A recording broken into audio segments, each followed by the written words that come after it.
Всім добрий вечір.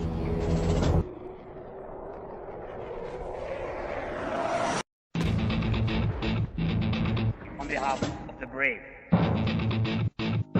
On behalf of every father and every mother.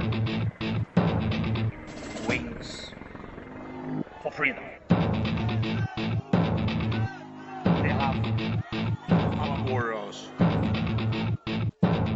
And paves the way for a new history. Hi, everyone. This week, the team is a little busy and the news is a little light, so instead of going live, we decided to release the news broadcast as the stream.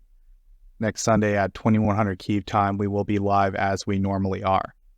Please be sure to like the stream and subscribe to Tochny. We really appreciate all your support. Thanks. These are the main headlines as of April 13th, 2025. First up, we have operations.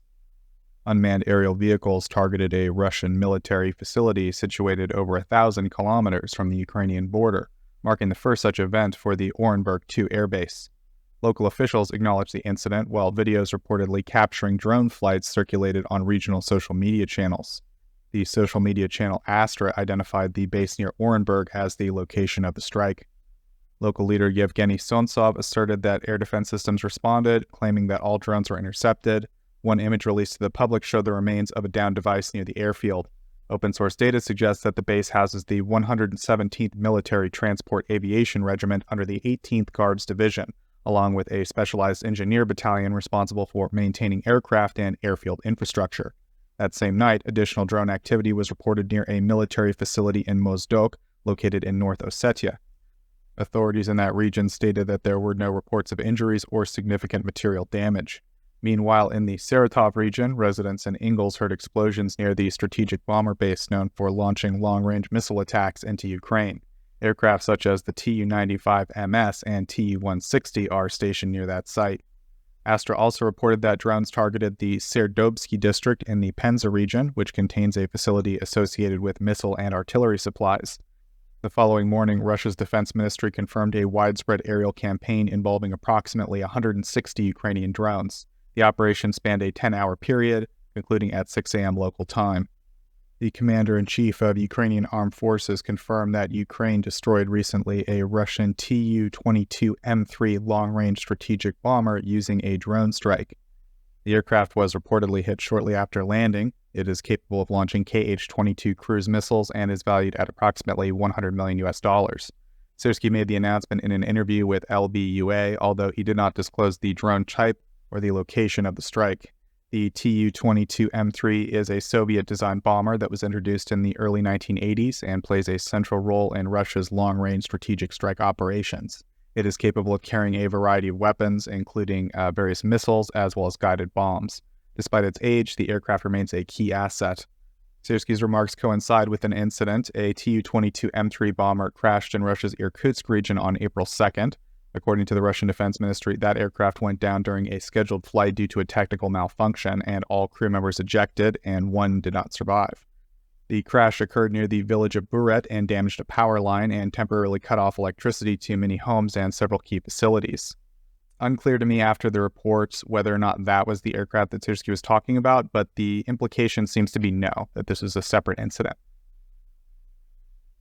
Ukrainian President Volodymyr Zelensky, for the first time, officially acknowledged that Ukrainian military units are operating inside Russia's Belgorod Oblast.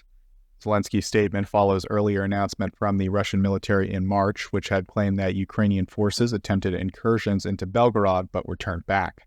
The activity reportedly took place just beyond the border, during a period when Ukrainian troops were under intense pressure in the neighboring Kursk region. Belgorod is situated close to Kursk and is frequently targeted by Ukrainian air operations and has seen repeated disruptions since hostilities intensified. In his nightly address on April 7th, Zelensky confirmed that he had received updates from Commander-in-Chief Alexander Syrskyi regarding the battlefield situation, specifically referencing Ukrainian forces' operations in both Kursk and Belgorod. He stated that Ukraine is actively engaged in combat activities on the adversary side of the border. Zelensky emphasized that the strategic goal of the cross-border actions is to reduce the threat to Ukrainian civilians in Sumy and Kharkiv oblasts, areas that have experienced repeated strikes and incursions from Russian forces. He also noted that the operations are designed to relieve pressure on more heavily contested sectors, particularly around Donetsk. Open source military analysis from Deep State reported that Ukrainian troops are holding in approximately 13 square kilometers of Russian territory near the village of Demidovka in Belgorod. The assessment aligns with reports suggesting that Ukrainian advances have forced significant civilian evacuations in the region. His latest comments reflect a shift from his March position when, in response to Russia's comments, he declined to directly confirm operations in Belgorod but defended Ukraine's right to take preventative measures in response to ongoing attacks. Ukrainian cybersecurity experts have reported a rise in efforts to digitally infiltrate institutions working on military technologies and innovations in Ukraine. These attempts, which began intensifying in early February of 2025, have shown signs of being part of a broader surveillance campaign. The Computer Emergency Response Team of Ukraine is operating under the State Cybersecurity Center and has been closely tracking these targeted activities. The attacks are primarily directed at research and development bodies tied to defense, but also extend to military units, police forces, and local administrations, especially in regions bordering eastern Ukraine. Cyber actors are leveraging deceptive emails as the primary delivery method, describing them as messages concerning socially relevant topics such as mine clearance, drone manufacturing, property compensation, and administrative penalties. Attached to these emails are Excel spreadsheets embedded with concealed code. When a recipient opens the document and enables macros, the embedded code activates, turning the file into an undetected surveillance tool. Notably, the emails originate from previously breached accounts, adding a layer of credibility that increases the likelihood of recipients opening them. Web-based mail clients are often used in this process, enabling attackers to mask their activity within everyday traffic.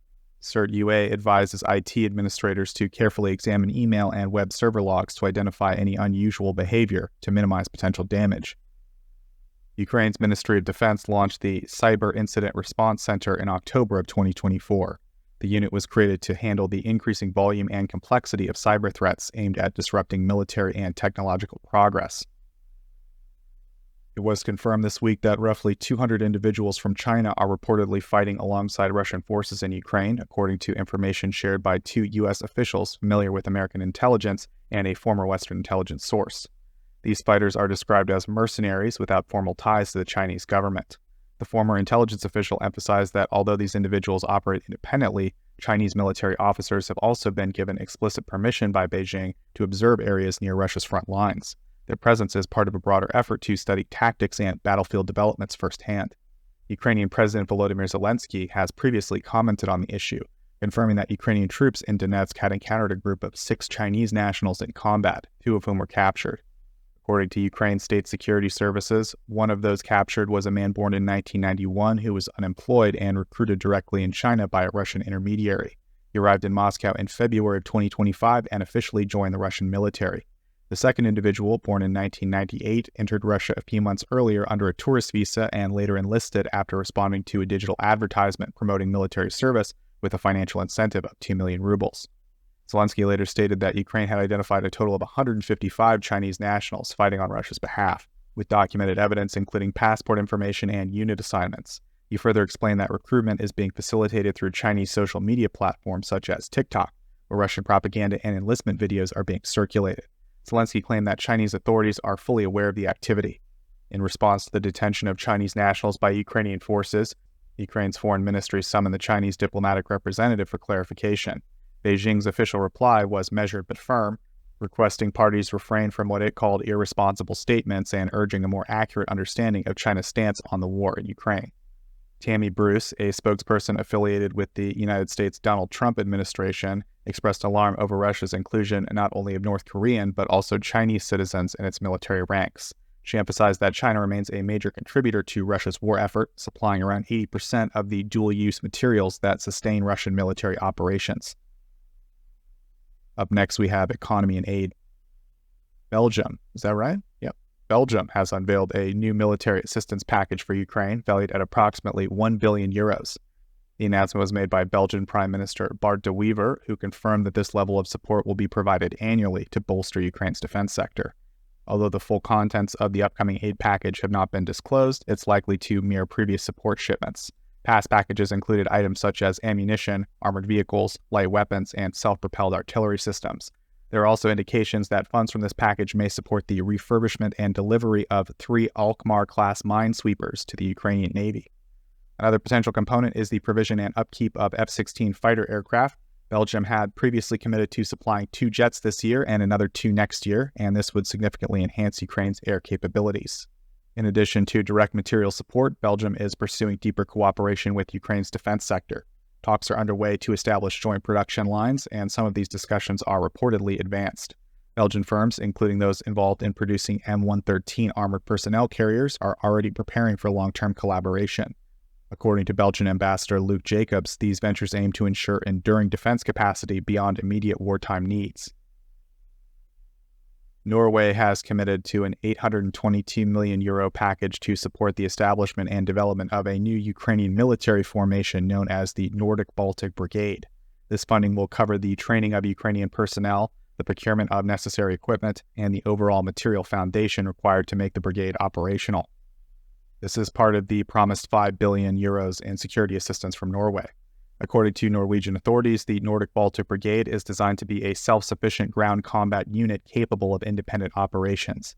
Typically comprising between 3,000 and 5,000 personnel, such a unit integrates various arms and support elements. The project is intentionally structured to remain flexible and adaptable to the evolving needs of Ukraine's armed forces. The funding will be directed towards both training and the acquisition of military hardware, materials, and ammunition. The purchases are expected to involve both Norwegian and Ukrainian defense industries, reinforcing local production capacity. While the package does not fully equip the brigade from the outset, the aim is to train specific units to a functional combat level aligned with Ukraine's operational goals. The Nordic-Baltic Brigade initiative was initially launched in March of 2025 and involves the coordinated efforts of the Baltic states and Scandinavian nations. The framework was formally introduced on February 24th when leaders from Finland, Latvia, Lithuania, Denmark, Estonia, Iceland, Norway, and Sweden jointly pledged to provide equipment and training. Their commitments extend to broader defense collaboration, including strengthening air defense systems, boosting ammunition supplies, and deepening investment in Ukraine's military-industrial base. Also, Norway has announced a new $455 million contribution to support Ukraine's urgent need for artillery ammunition. The funding is equivalent to 5 billion Norwegian kroner and will be split between 2 major channels, the Czech-led International Procurement Initiative and the European Peace Facility. The majority will go towards acquiring shells through the Czech Initiative, which sources ammunition from outside the European Union. The remaining funds, around $83 million, will be distributed via the EPF, an EU mechanism designed to finance defense aid for partner nations. The European Union is preparing to allocate nearly half of a new €2.1 billion tranche derived from the profits generated by frozen Russian assets towards the Ukrainian defense industry. This funding will follow the Danish model, in which grants are issued to support domestic production within Ukraine. According to the EU ambassador to Ukraine, the majority of the tranche will be used to procure weapons, ammunition, and air defense systems. These purchases will be made through grants, and while part of the funding will be directed to EU member states to source and supply key military equipment, a substantial portion, approximately €1 billion, will be directly invested in Ukraine's own defense manufacturing sector. The second such transfer of funds is expected imminently, and the current initiative represents one of the most direct forms of economic support for Ukraine's military industry from EU mechanisms to date. The UK Ministry of Defence has commissioned defence contractor Babcock to design a mobile 3D printing solution that would allow Ukrainian forces to manufacture spare parts directly in the field. This initiative, reported by Militarny, aims to enhance Ukraine's logistical flexibility and reduce downtime for essential equipment repairs, particularly in combat zones where traditional supply lines are strained. Babcock is partnering with, I think this name is Kinetic, but it's with Q's, like Q-I-N-E-T-I-Q, a British technology company designed to develop the digital infrastructure necessary for this project. The collaboration will involve generating detailed automated print files and digital models for critical components. These can then be used by Ukrainian personnel to fabricate replacement parts on demand. A key aspect of the project is its focus on re-engineering, analyzing older or worn components to recreate them digitally for future use, even if the original design documents are unavailable. The initiative builds on Babcock's growing involvement in Ukrainian defense efforts. In late 2023, the company was awarded a 3-year contract to support and maintain the Ukrainian Navy's mine hunter ships Cherkasy and Chernihiv. It has since established a dedicated presence in Ukraine by launching Babcock Ukraine and opening a local office staffed with a team to support domestic clients and partners. The firm is also engaged in maintenance efforts for British-supplied land equipment used by Ukrainian forces. Babcock's experience in military-grade 3D printing was previously demonstrated in November of 2024 when it delivered its first batch of 3D printed parts to the British Army. These were produced under the Tampa program and included components for L-118 towed howitzers, Challenger 2 tanks, and other armored platforms. That project showcased the practical viability of field-deployable additive manufacturing for high-wear military systems. Ukrainian tech company Stetman has signed a licensing agreement with the Swedish firm Recutech to begin local production of satellite communication terminals compatible with OneWeb and Intelsat platforms. The announcement was made by the Stetman CEO Dmytro Stetsenko, who emphasized the strategic value of providing a Ukrainian-made alternative to Starlink, particularly for military and government users requiring a secure and stable connection. The terminals in question are flat-panel satellite dishes, similar in design to those used in vehicles with Starlink systems. While OneWeb's network offers lower data transfer rates between 5 and 50 megabits per second compared to Starlink's larger 20 to 200, it is considered more stable, a factor that is especially important in defense and mission-critical applications. Under the terms of the agreement, Recutech will supply Stetman with technical documentation and production rights, enabling the Ukrainian company to launch serial manufacturing of the terminals domestically. The licensing framework allows Stetman to independently modify the terminals to meet Ukraine's specific operational requirements. This includes incorporating custom enclosures, enhanced protective features, and internal components that have already proven effective in the company's existing StarMod products used by Ukraine's defense forces over the last 2.5 years. In exchange, Recutech will receive a licensing fee for each unit produced. Stetman is currently scaling up its production capabilities, with plans to manufacture between 2,000 and 10,000 terminals monthly within the next 6 months. Some equipment needed for this manufacturing capacity is already on hand, and the remainder, focused on the high-tech assembly line machinery, is in the process of being acquired. Ukraine's Ministry of Strategic Industries has reported a dramatic surge in domestic arms production during 2024, mentioning an 8-fold increase in the output of cruise missiles compared to the previous year. Minister Herman Smetany, speaking at a briefing in honor of Defense Industry Workers' Day and reported by the Ukrainian public broadcaster Suspilne, described 2024 as a year of exceptional industrial growth. He noted that while the country's missile production capacity was once limited to the Neptune system, Ukraine now boasts a diverse portfolio of missile technology. This expanded capability has contributed to a significant rise in output. The production of long-range drones in particular has more than doubled since 2023 and is now 22 times higher than it was in 2022. In total, Ukrainian defense enterprises developed 324 new types of weapons over the course of the year. The total value of domestically produced weapons has reached $9 billion, with projections indicating that the figure could rise to $35 billion by the end of the year. Ukraine's main intelligence agency has released a detailed report identifying nearly 200 newly documented components used in 6 categories of Russian weapon systems, revealing a growing shift in Russia's sourcing strategy to avoid reliance on components from sanctioning countries. Among the analyzed systems are the CRP, or anti-jamming antenna of Russian-modified Shahed drones, North Korea's KN-24 short-range ballistic missiles, and the onboard computer system used in the X-47 Kinzhal missile. Additional systems being examined include the SuperCam S-350, Gerbera, and Zala drones. The findings were made public through the agency's official Telegram channel. One of the key discoveries in the updated CRP antenna used in the Geran-2 drones, Russia's version of the Iranian Shahed-136, of the 15 components analyzed with this new antenna, only 2 were produced by American companies, Texas Instruments and Linear Technologies. This sharply contrasts with earlier versions that relied more heavily on Western-sourced electronics. Most of the other components, according to the report, are of Chinese origin. These include transceivers, frequency generators, digital signal converters, and various types of microchips. Notably, the main chip responsible for signal processing and filtration, the core function of an anti-jamming antenna, is manufactured by Beijing Microelectronics Technology Institute. For the first time, a component sourced from India was also identified in a Russian weapon system, a clock buffer produced by Aura Semiconductor. 2 additional parts found in the systems have not yet been traced to specific manufacturers, but initial analysis suggests that they are likely of Chinese origin as well. This has led Ukrainian intelligence to conclude that Russia's defense industry is increasingly shifting its component sourcing away to non-Western countries, especially China, to avoid disruption from international sanctions and export controls. And next we have international relations.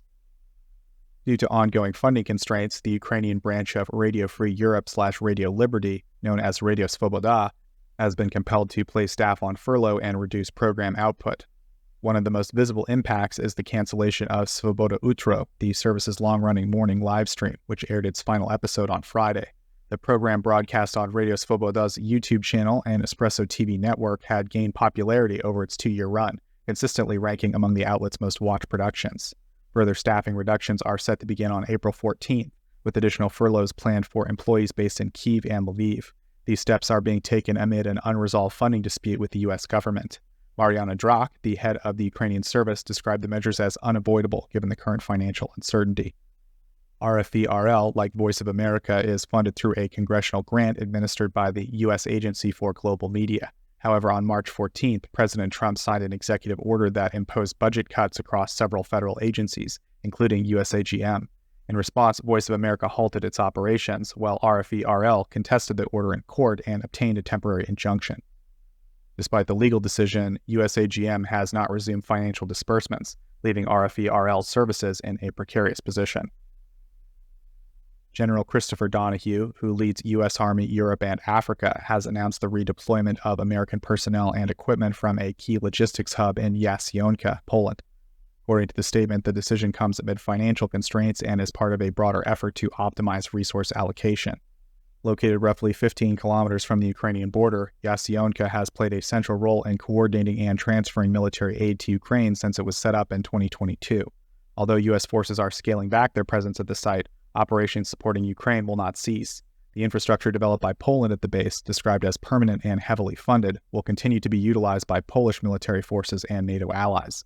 The U.S. Army statement clarified that the aid flow will remain active, but going forward it will be managed under the leadership of Polish and NATO partners, with the U.S. maintaining a leaner support role. And last item for this week, Ukraine's Ministry of Justice has retained the U.S.-based law firm Hogan Lovells to support negotiations with the United States on a contentious agreement concerning Ukraine's mineral resources. The law firm officially registered under the U.S. Foreign Agents Registration Act on April 9th to act on behalf of the ministry. Hogan Lovells had previously worked with the Viktor Pinchuk Foundation in 2023 to organize an exhibit in the U.S. Capitol highlighting Russian war crimes in Ukraine. The negotiations come amid heightened tensions between U.S. and Ukrainian officials over the terms of a proposed mineral resources agreement. A Ukrainian delegation led by Deputy Economy Minister and Trade Representative Taras Kachka arrived in Washington for 2 days of technical-level consultations. While high-level officials are not participating directly at this stage, the talks are part of a broader effort initiated by Ukraine's Minister of Economy, Yulia Sverdenko, to negotiate a new draft deal. Sources cited by Reuters report that discussions have turned increasingly adversarial, fueled by what they described as aggressive demands from the Trump administration. The original draft of the agreement, reportedly introduced by the current administration, included a clause requiring Ukraine to repay all U.S. aid provided since 2022, reclassified retroactively as a loan. Ukraine would be required to use 50% of its profits from resource extraction to service the debt. A revised draft further intensified the terms, demanding 100% of the profits plus 4% annual interest before Ukraine could access any revenue. Further complicating matters, the latest version of the U.S. proposal allegedly seeks exclusive American access to Ukraine's critical minerals, including rare earth minerals. It would also obligate Kyiv to deposit all income from its natural resource extraction, whether generated by state entities or private companies, into a joint investment fund. According to a source familiar with the negotiations, the proposal does not include any provisions for Ukrainian security guarantees. One particularly unexpected element in the draft, referred to by the source as a, quote, Easter egg, involves a demand that U.S. International Development Finance Corporation assume operational control over a major gas pipeline running through Ukraine that currently transports Russian natural gas to Europe. The U.S. Treasury Department confirmed that talks were ongoing but downplayed their nature, describing them merely as technical discussions. Meanwhile, President Zelensky has addressed the situation, emphasizing that any agreement on mineral resources must serve the mutual interests of both Ukraine and the United States. And that's it for the main headlines this week. We will now move to the next segment. Hello guys. As always, I will now present this week's most important news from Germany regarding Ukraine. We are starting with a new veterans space, which the NGO Serzivir has opened in Chernihiv on Tuesday in partnership with UNDP Ukraine and the German government. The project was made possible thanks to a thematic grant totaling over $80,000. The project is designed to support veterans and their families, as well as the families of the fallen and those reported missing. Among other goals and purposes, It aims to serve as a platform for engagement, knowledge exchange, and the provision of social, psychological, and legal assistance, while also encouraging civil participation. A day later, it was made public that the German government has financed and delivered 2 backhoe loaders to the Kupiansk and Banikowe Hromadas, which belong to the Kharkiv region. The special equipment will be used to carry out repair, restoration, and auxiliary work on the water supply and drainage networks. On Friday, the German Ministry of Defense announced a new military aid package with hundreds of millions of euros to further assist Ukraine with much-needed assistance in 2025. The package contains 4 IRIS-T SAM systems of different versions, along with 300 missiles, 30 Patriot missiles, 300 reconnaissance drones, 120 manpads, which are very likely Stinger manpads, 25 Marder 103 IFVs, 15 Leopard 105 MBTs, 14 artillery systems, which are very likely RCH 155s, 100 ground surveillance radars, and finally up to 130,000 155 shots. The German MOD also announced that further agreements are currently being made regarding the delivery of additional IRIS-T systems in the coming years. The delivery of 1,100, yes, that number is correct, ground surveillance radars is also on the cards. Germany also created a new capability coalition called Capability Coalition Electronic Warfare. 10 other countries already joined the new capability coalition, which aims to improve Ukraine's capabilities in electromagnetic warfare, for example, by securing Ukraine's communications, improving reconnaissance, the disruption of enemy communications, and enhancing drone defense. On the same day, the State Border Guard Service of Ukraine announced that during a visit by the German ambassador to Ukraine, Martin Jäger, to the 10 separate operative response detachment Dozor, 4 transit vehicles, Vector Evita UAVs, and Boom Ranger speedboats financed by Germany were handed over. And last but not least, the Dolinska community and the utility company Obvodokanal, I hope I spelled that correctly, which belong to the Zaporizhia Oblast, have received 2 backhoe loaders from the German Society for the International Cooperation, or short GITS, with funding from the German government. And that's it. So, back to you, Joseph. And that wraps up our broadcast for this week. Please tune in next Sunday at 2100 Kyiv time. We will be live as we normally are, and we'll be there to answer all your questions. Thanks again for tuning in, and we'll see everyone next week. Slava Ukraini.